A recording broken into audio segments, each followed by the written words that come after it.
Good morning.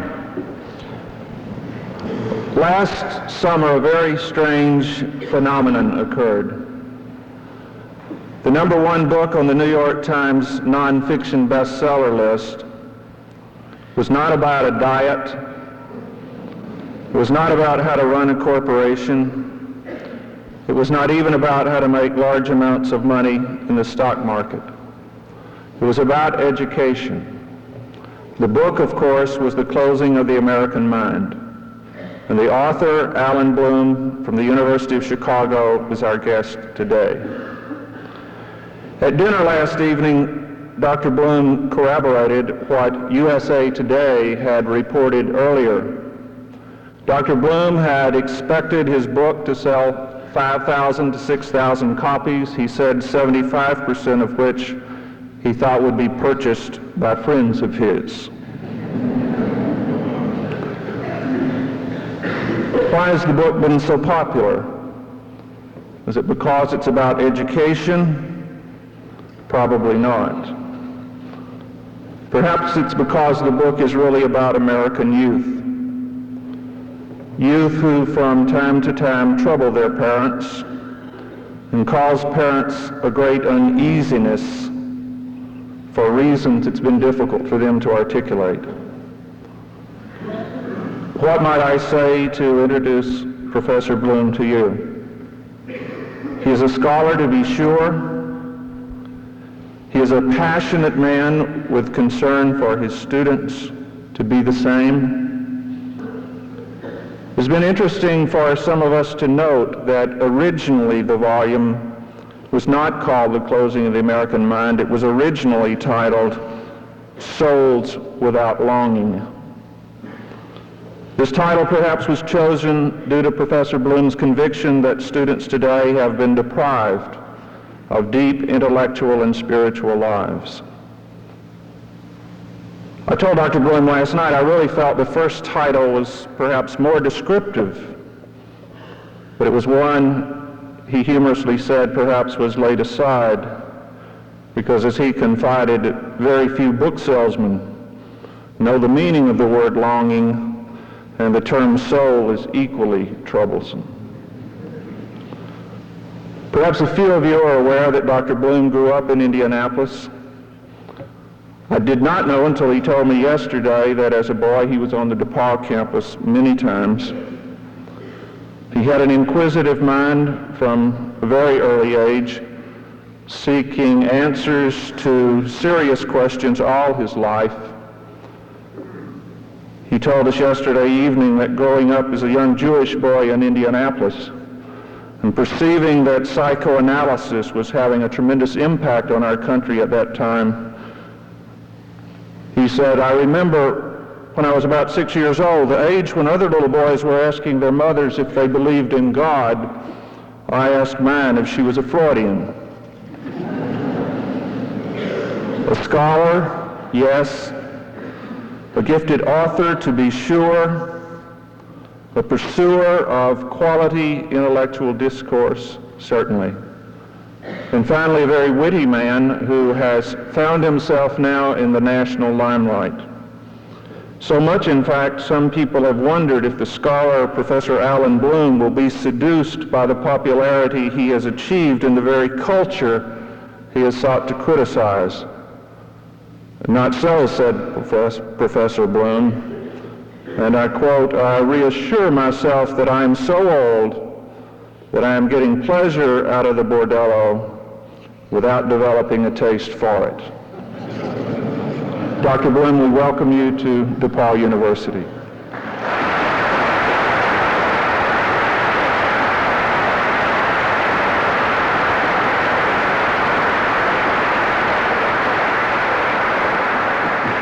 Thank you very much for that very gracious introduction. It's a real pleasure to be here. So one slight misquotation. I said 5,000 or 6,000 friends and enemies. I don't have that many friends, but it would all be personal. And this is a wonderful opportunity for me. The opportunity of addressing students, largely, I believe, from my own Middle West. at the beginning of the academic year. A teacher always remains a child in that there is always a new beginning every September, and the perpetually young faces replace the telltale mirror in reflecting one's image.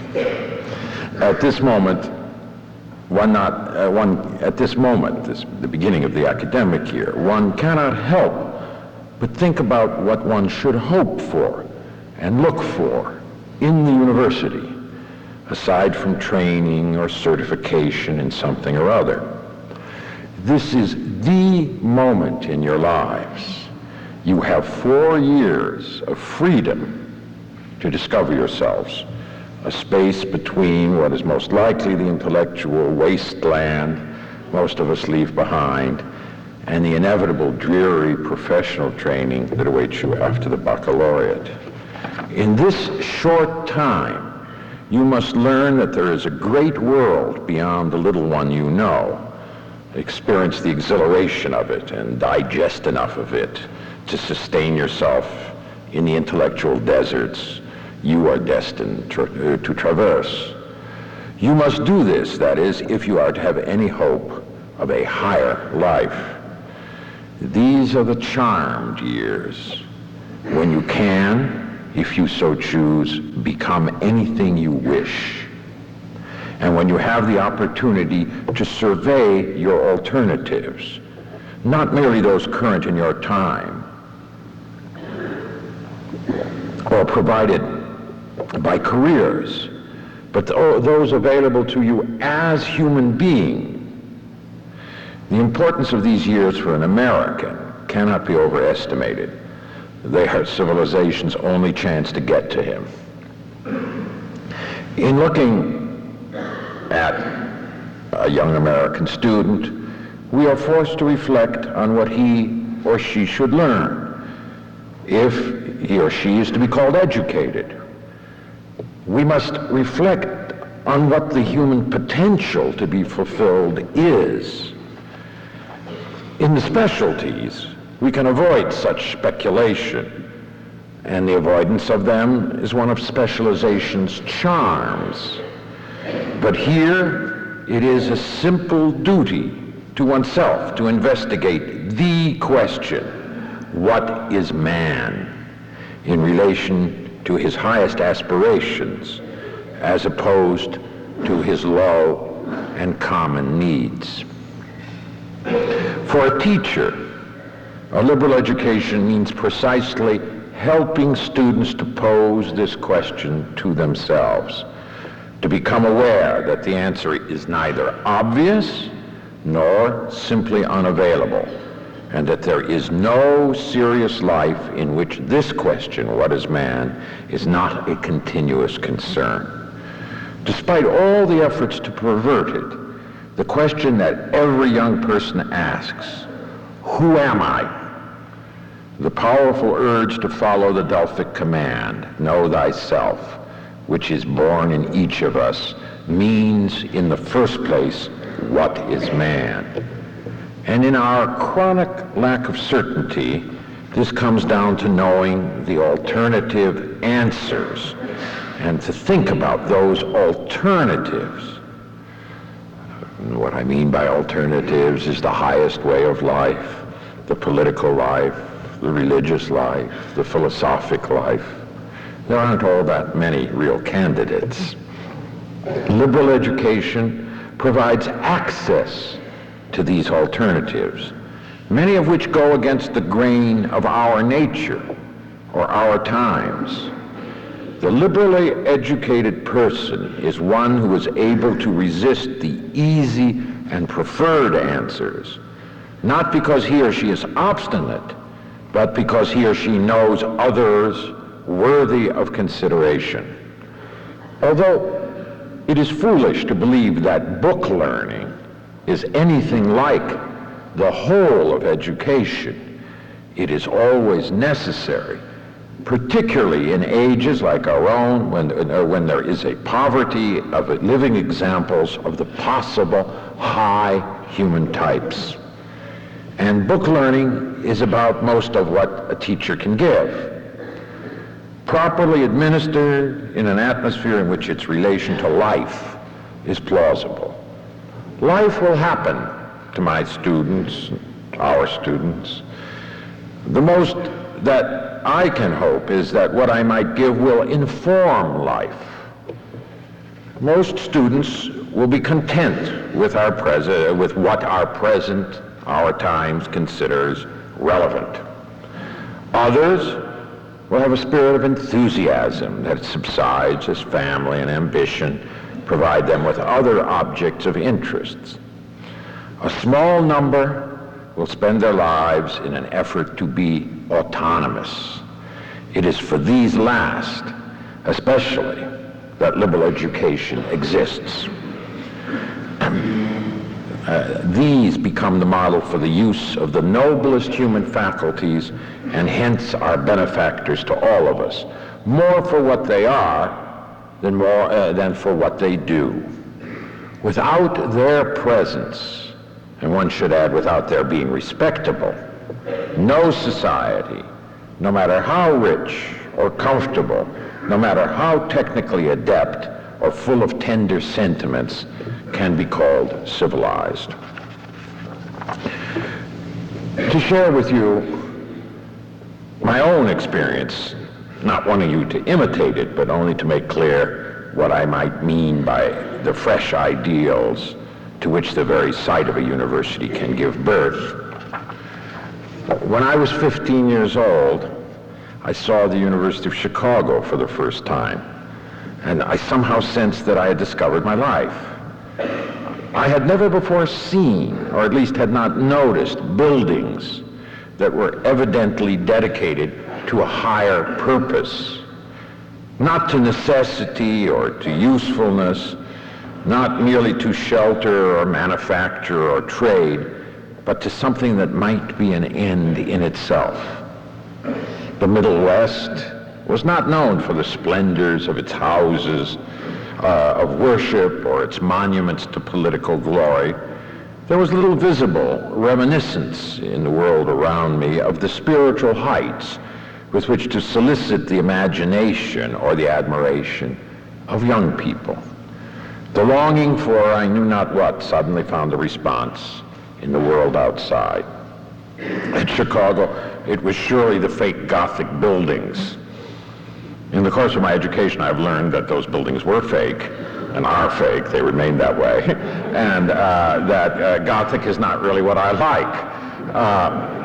But they pointed toward a world, toward a road of learning that leads to the meeting place of the greats.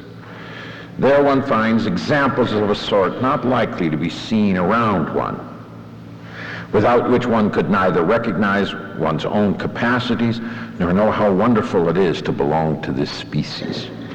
This imitation of styles of faraway lands and ages showed an awareness of lack of and a respect for the substance expressed by those styles. These buildings were a bow to the contemplative life by a nation addicted more than any other to the active life. The pseudo-Gothic was much ridiculed, and nobody builds like that anymore at all. It is not authentic, not an expression of what we are. But to me, it was and remains an expression of what we are. One wonders whether the cultural critics had as good an instinct about our spiritual needs as the vulgar rich people who paid for the buildings.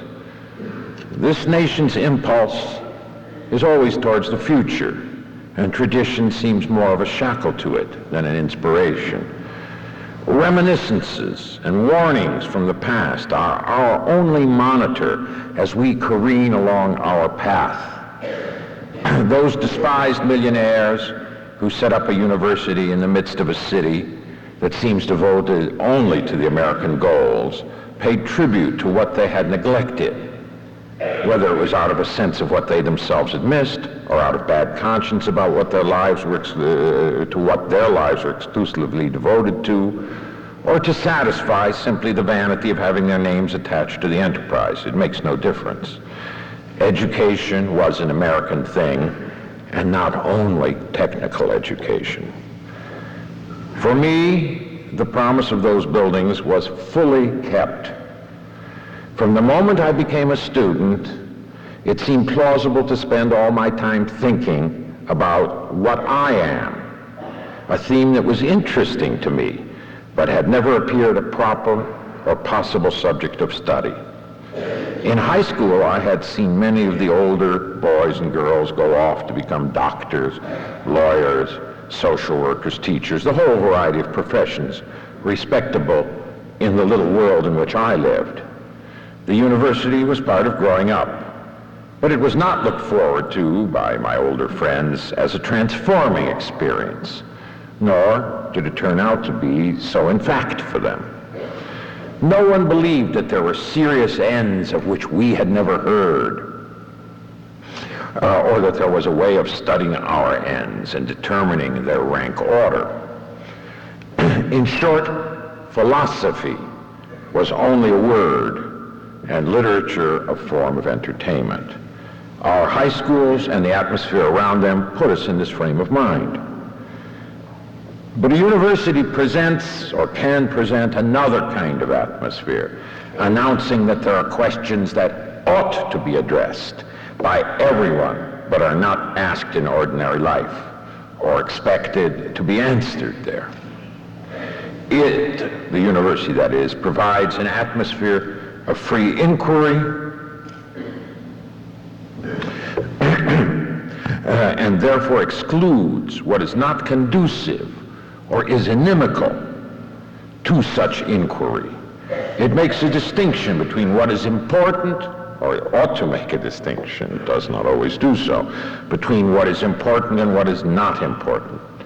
It protects the tradition, not because tradition is admirable as such, but because tradition provides models of discussion on a uniquely high level.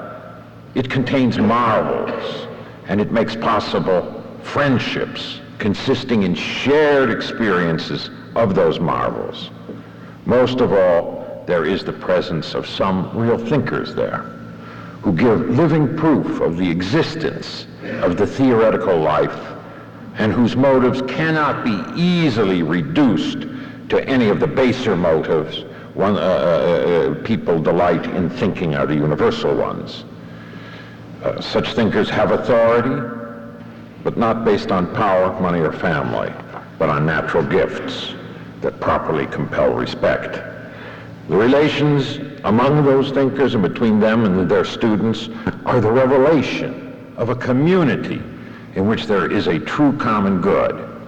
In a nation founded on reason, the university is the temple of the regime, dedicated to the purest use of reason and evoking the kind of reverence appropriate to an association of free and equal human beings.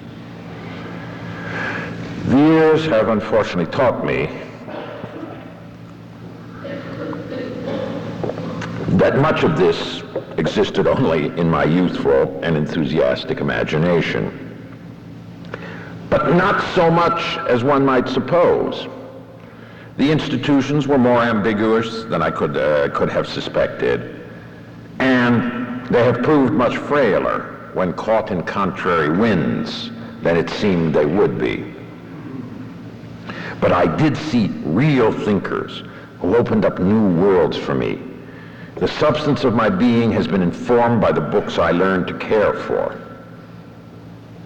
They accompany me every minute of every day of my life, making me much more, making me see much more, and be much more than I could have seen or been if fortune had not put me into a university at one of its good moments. I've had teachers and students such as dreams are made on. And most of all, I have friends with whom I can share thinking about what friendship is, with whom there is a touching of the soul, and in whom works the common and in whom works that common good of which I have just spoken. All of this is, of course, mixed with the weaknesses and ugliness that life necessarily contains. None of it cancels out the low in man, but it informs even that low.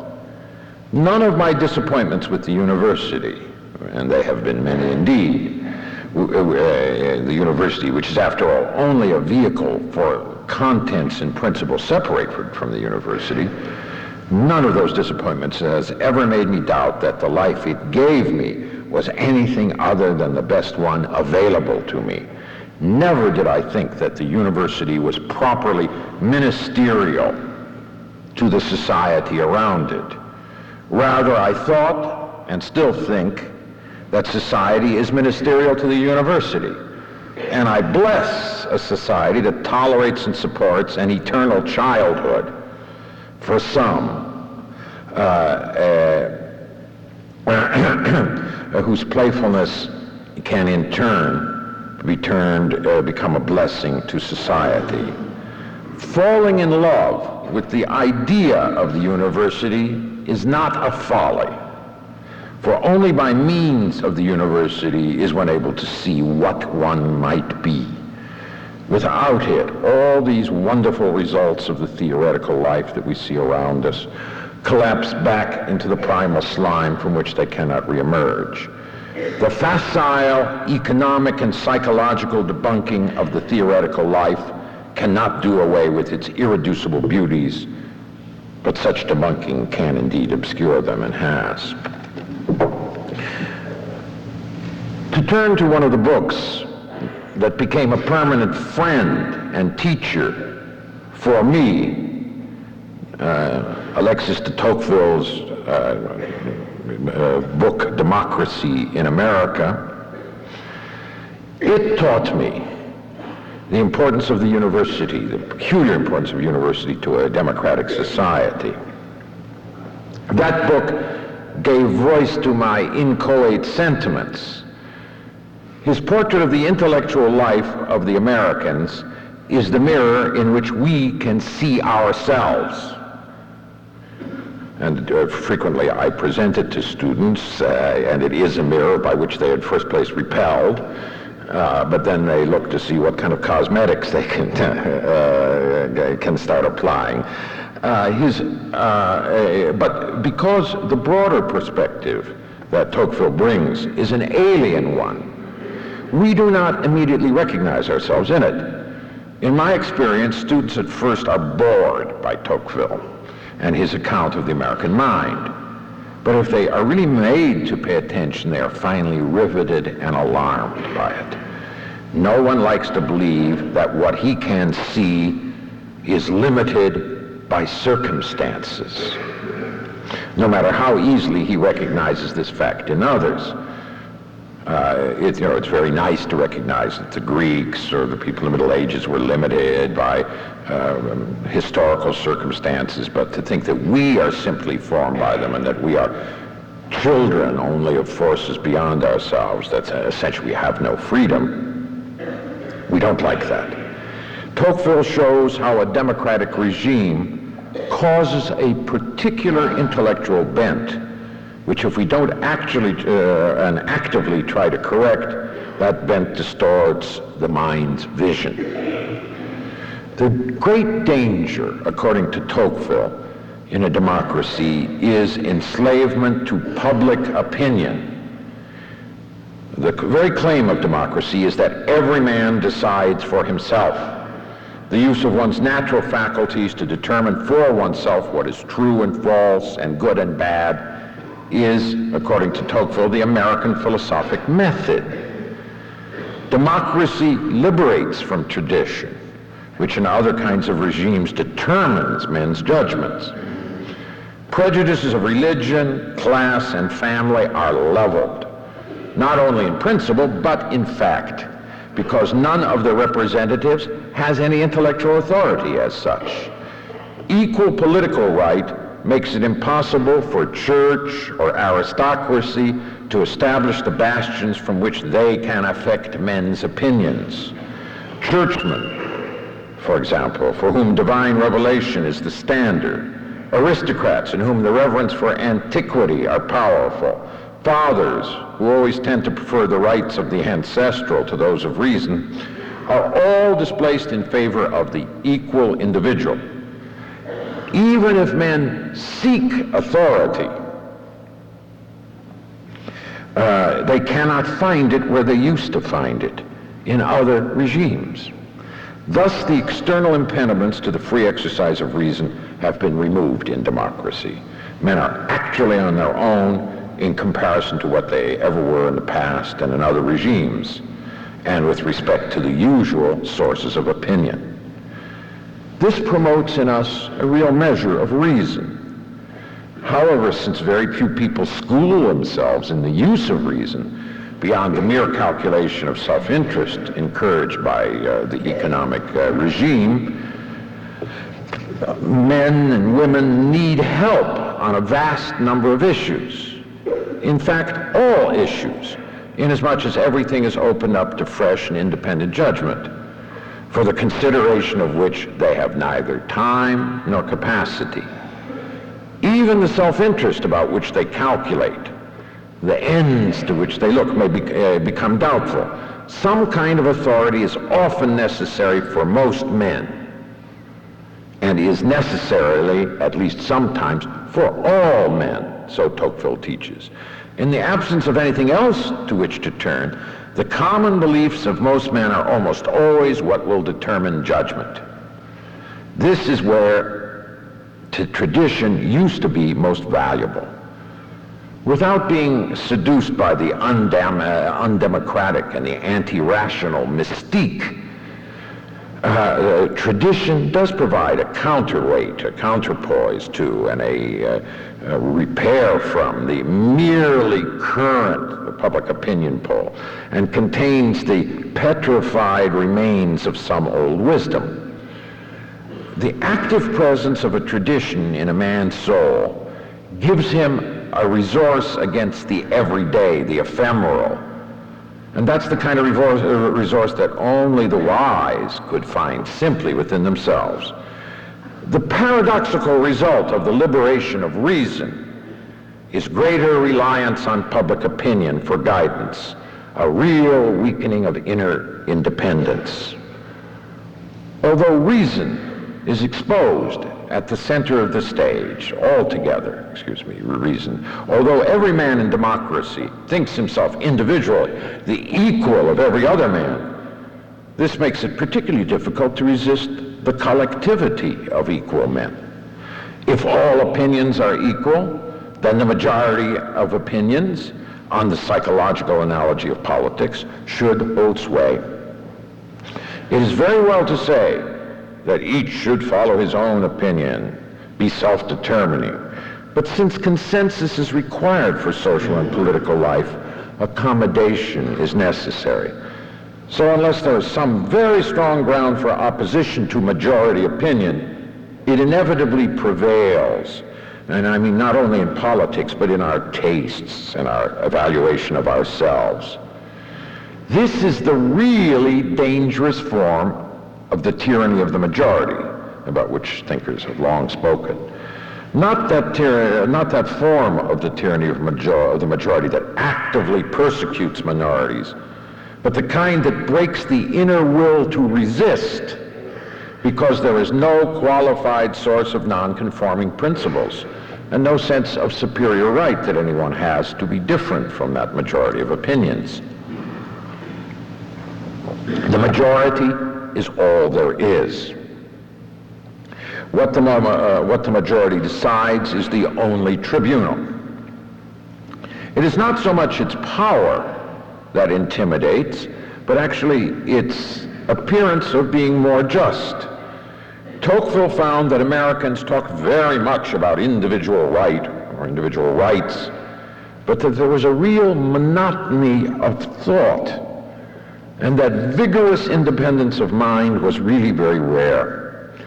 Even those who appear to be free thinkers really look to a constituency and expect one day to be part of a majority. They are creatures of a public opinion as much as are conformists. We have actors of nonconformists in the theater of the conformists who admire and applaud nonconformity of certain kinds, the kinds that radicalize the already dominant opinions. Reason is exposed in the rational regime, and that exposedness is exacerbated or exaggerated by the absence of class, the existence of existence of class in the old sense, based on principles or convictions of right. There is a general agreement about the most fundamental political principles in the United States, and therefore doubts about them have really no status. In aristocracies, there was always the party of the people, but in democracy, there is no aristocratic party. This means that there is no protection for the opponents of the governing principles, as well as no respectability for them. There were in the past also parties representing ecclesiastical interests against those of monarchs or aristocrats. These too provided a place for dissenting opinions to flourish. In the heat of our daily political squabbles, we tend to lose sight of the fact that our differences of a principle are very small indeed compared to those over which men used to fight. This is, at least to a degree, very good for our domestic tranquility, but not very encouraging for theoretical doubts about our triumphant equality.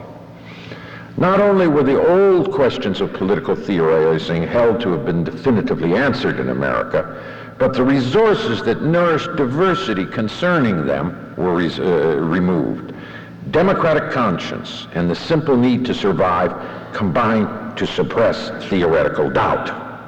The kinds of questions that Tocqueville himself put to America, the answers to which, by the way, allowed him to affirm the justice of equality more reasonably and more positively than most of us can do in an age of relativism when we can't say why democracy is better than tyranny. And those questions that Tocqueville put to America came out of an experience that we cannot have personally. He had a direct experience of an alternative regime and temper of soul, aristocracy. He was one of the last great aristocrats and came to prefer democracy. If we cannot in any way have access to something like his experience, our understanding of the range of human possibilities is impoverished, and our capacity to assess our strengths and our weaknesses is diminished. To make that range of possibilities accessible, to overcome our regime's tendency to discourage appreciation of important alternatives, the university must come to the aid of unprotected and timid reason. The university is the place where inquiry and philosophic openness come into their own. It is intended to encourage the non-instrumental use of reason for its own sake, to provide the atmosphere where the moral and physical superiority of the dominant will of the nation will not intimidate philosophic doubt, and it preserves the treasury of great deeds, great men, and great thoughts required to nourish doubt. Freedom of the mind requires not only, or not even especially, the absence of legal constraints, but the presence of alternative thoughts. I will repeat that over again, alternatives. The most successful tyranny is not the one that uses force to assure uniformity, but the one that removes the awareness of other possibilities, that makes it seem inconceivable that other ways are viable, that removes the sense that there is an outside our cave, as Plato would say. It is not feelings or commitments that will render a man free, but thoughts, reasoned thoughts. Feelings are largely formed and informed by convention. Real differences come from differences in thought and fundamental principle. Much in democracy conduces to the assault on awareness of difference. For example, sycophancy or flattery towards those who hold power is a fact in every regime. Kings always have their flatterers, and especially in a democracy. And of course one can say that the whole press and the whole political system is a kind of flattery of us, And very rarely can there be a presidential candidate or a journalist who will say, the American people is bad and stupid. No, it has to be someplace else. Nobody could say that. Why? Because we, the American people gathered together, is the tyrant. And in a democracy, where unlike tyranny, there is an accepted principle of legitimacy that breaks the inner will to resist, and whereas I've said there is no legitimate power other than the people to which a man can turn, sycophancy or flattery is a great danger. Repugnance at the power of the people, at the fact that the popular taste should rule in all arenas of life, is very rare in a modern democracy. Flattery of the people, incapacity to resist public opinion are the democratic vices, particularly among writers, artists, journalists, and anyone else who, and that can be teachers too, anyone else who is dependent on an audience. Hostility and excessive contempt for the people is the vice of aristocracy and is hardly our problem. Aristocracies hate and fear demagogues most of all, while democracies in their pure form hate and fear elitists most of all, because they are unjust. That is, they do not accept the leading principle of justice in democracy. Hence, each regime, aristocracy and democracy, discounts those who are most likely to recognize and compensate for its political and intellectual proclivities or propensities, while each regime admires those who encourage their political and intellectual propensities. But to repeat, this tendency is more acute in democracy because of the absence of a non-democratic class. In every regime, there is a people. There is not necessarily any other class. Further, the democratic concentration on the useful, on the solution of what are believed by the populace at large to be the most pressing problems, makes theoretical distance seem not only useless but immoral. When there is poverty, when there is disease and war, who can claim the right to idle in Epicurean gardens, such as DePauw, asking questions that have already been answered, and keeping a distance where commitment is demanded? The for its own sake is alien to the democratic spirit, particularly in matters intellectual. Whenever there is a crunch, democratic men devoted to thought have a crisis of conscience, have to find a way to interpret their endeavors by the standard of usefulness or utility, or otherwise they tend to abandon or deform their study.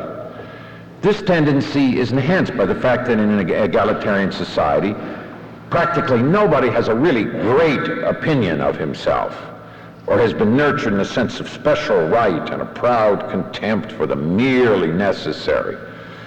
Aristotle describes a kind of aristocrat, he calls the great-souled man, who particularly loves beautiful and useless things, and that is not a democratic type. Such a man loves honor, but despises it because he deserves better. Whereas democratic vanity, getting every little honor you can, defines itself by the honors it can seek and can get. The lover of beautiful and useless things is far from being a philosopher. And he is an aristocratic type, but he has the advantage of despising many of the same things the philosopher does, and is likely to admire the philosopher for his very uselessness as an adornment. Part of Socrates' popularity in democratic actions, but which had an aristocratic class, was that Socrates was very useless. And that seemed to be what you would do with your leisure, whereas a philosopher today would have to describe how he is useful. Great and unusual undertakings are more natural to the aristocratic man than to the lover of the useful, and he believes in and reveres motives that are denied existence by utilitarian psychology.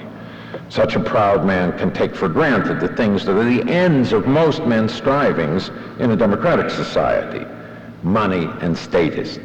He is free and must look for other fulfillments. unless he spends, as in the democratic view he should do, his life helping others to get what he already has. Knowing as a fulfillment in itself, rather than as task required for other fulfillments, is immediately intelligible to such an aristocratic personality.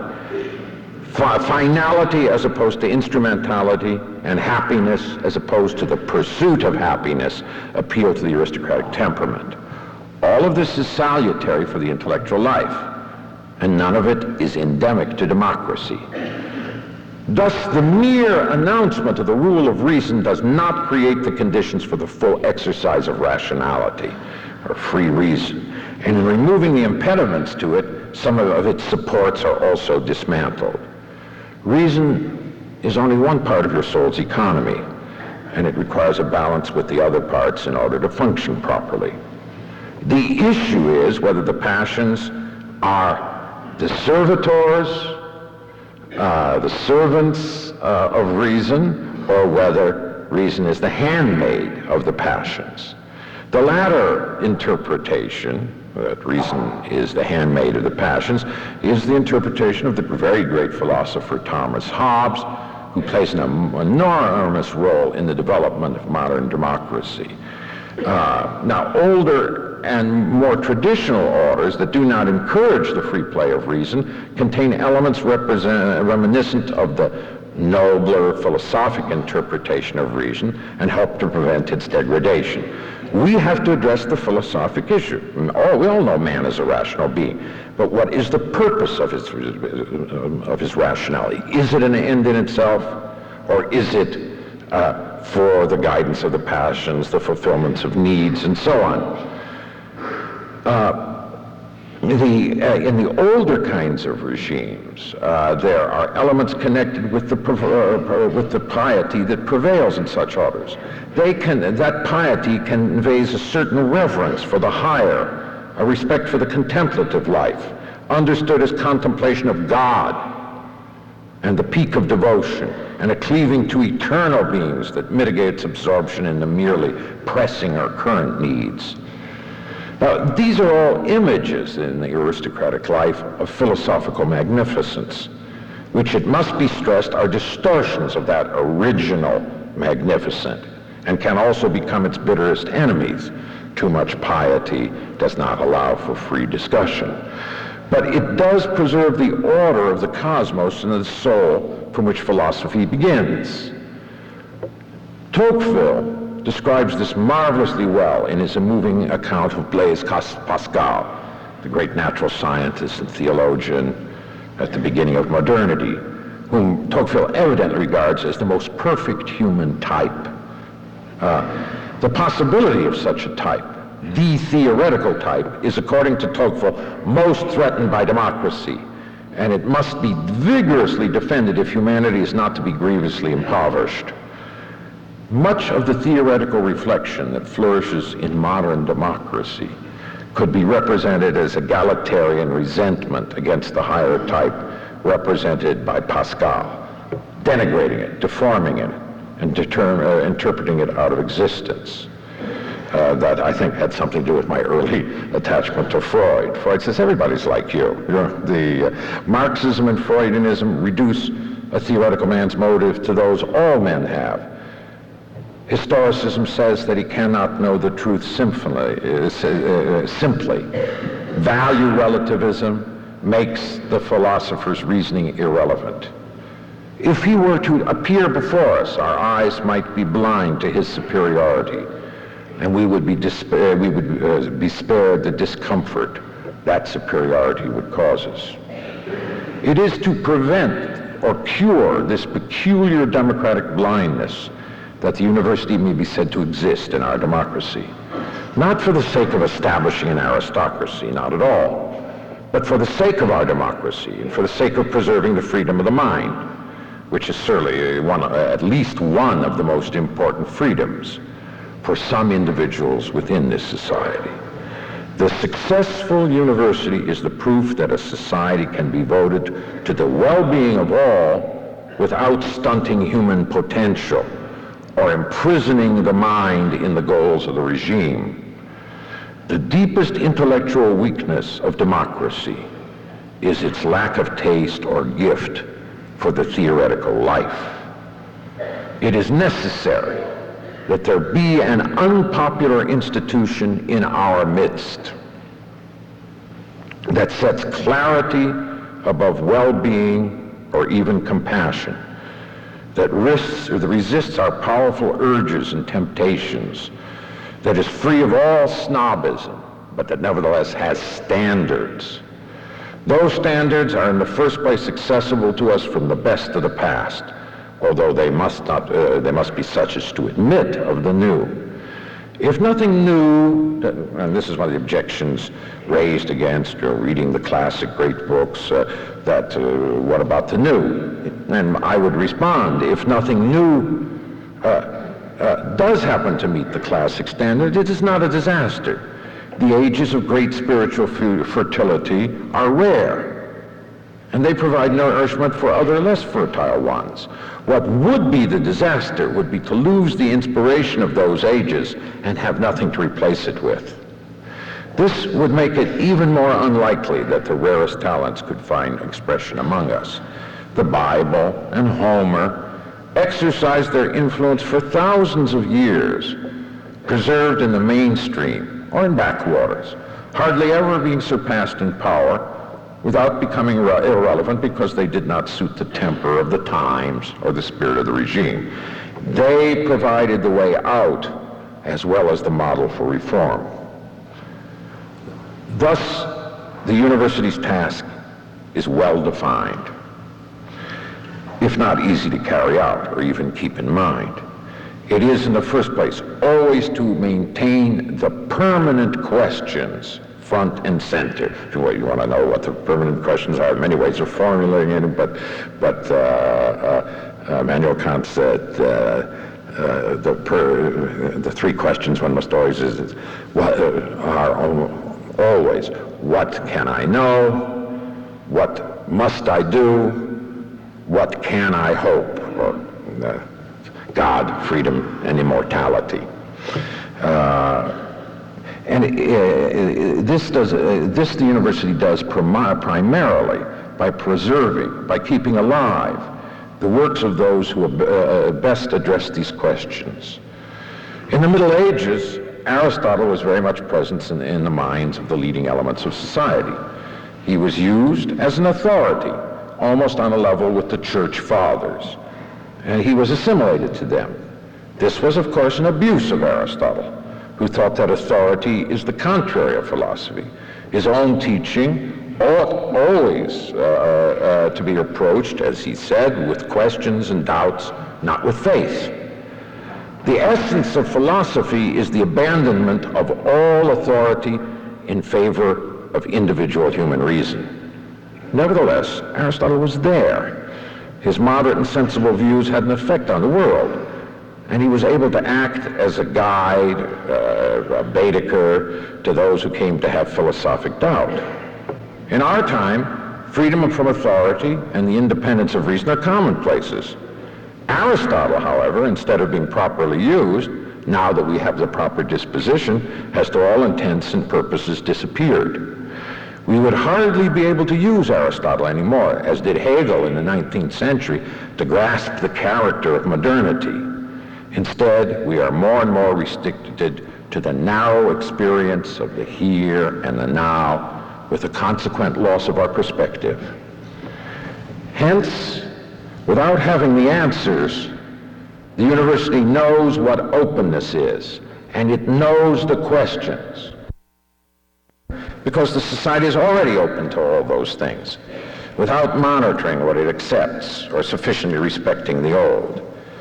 In a democracy, the university risks less by having intransigently high standards than by trying to be too inclusive, because the society tends to blur standards in the name of equality. The university also risks less by concentrating on the heroic than by looking to the commonplace, because this is a society that levels.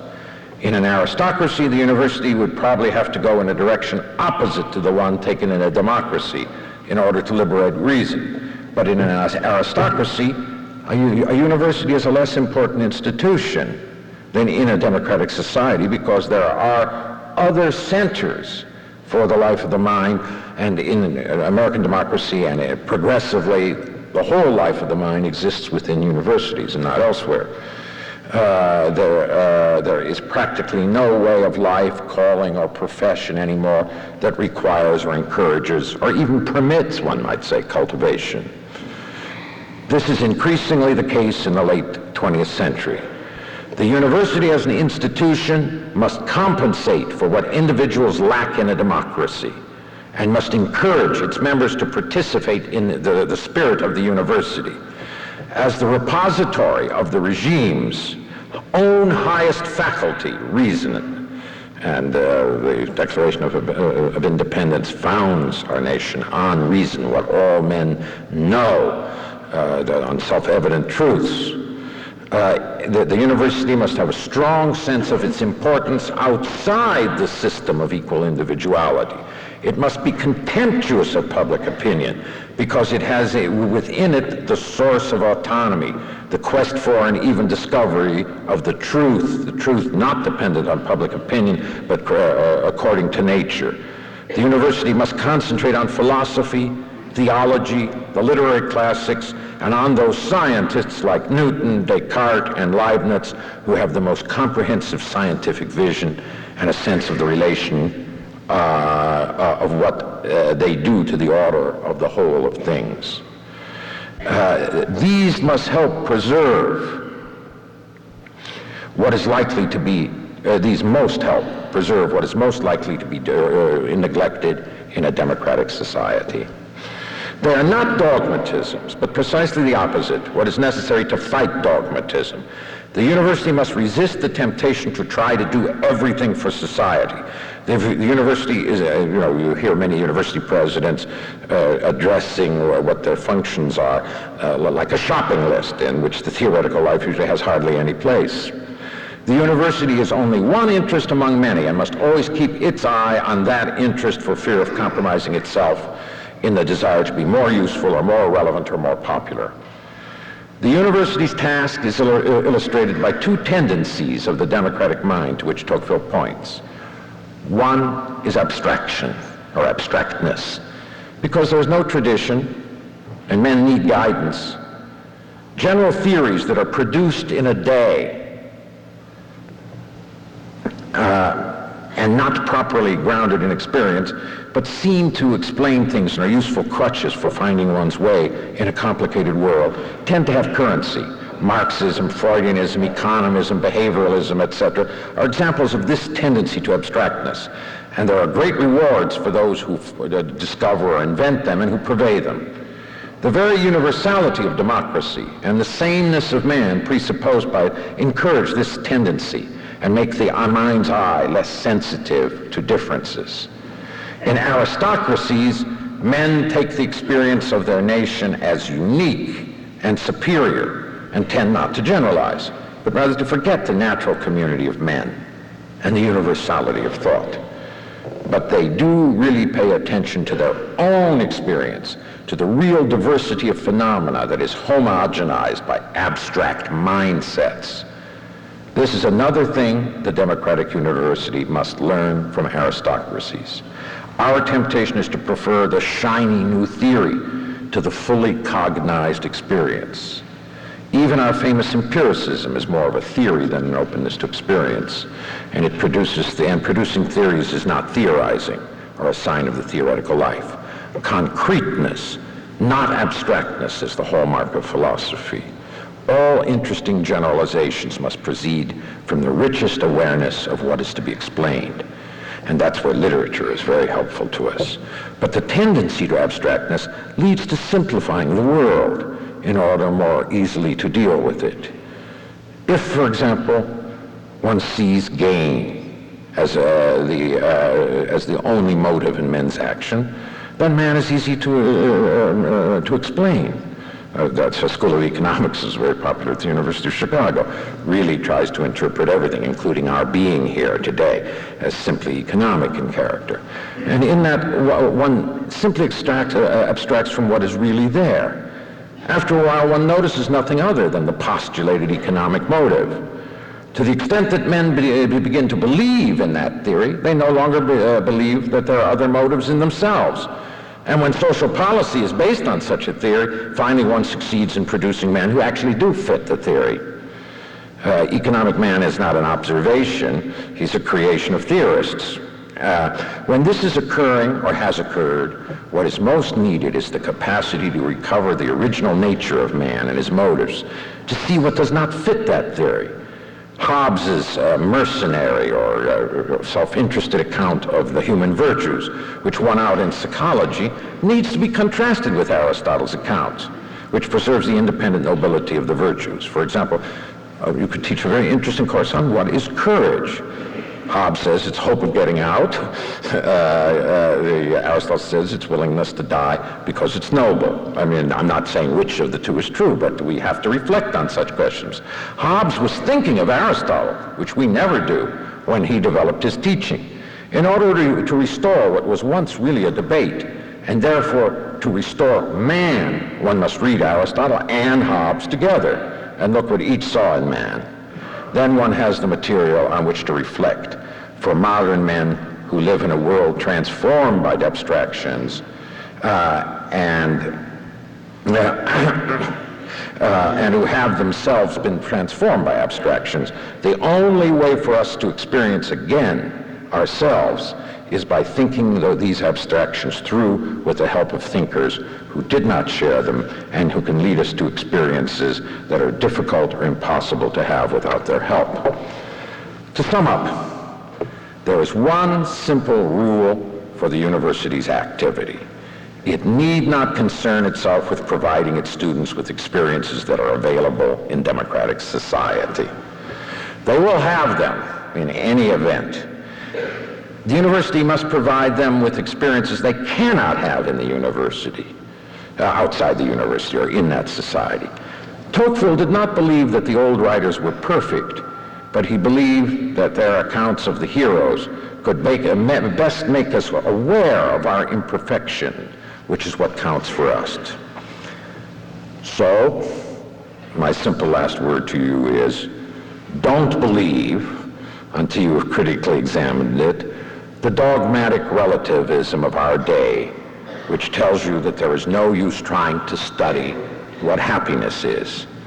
During these years, find yourself just a couple of good old books which might become real friends and provide you help when you need it, when you want to find out who you are and don't find answers easily available in our current world. Such nourishment is the heart of liberal education. If someone asks you whether such study has anything to do with real life, you will, I believe, be able confidently to answer, you bet it does.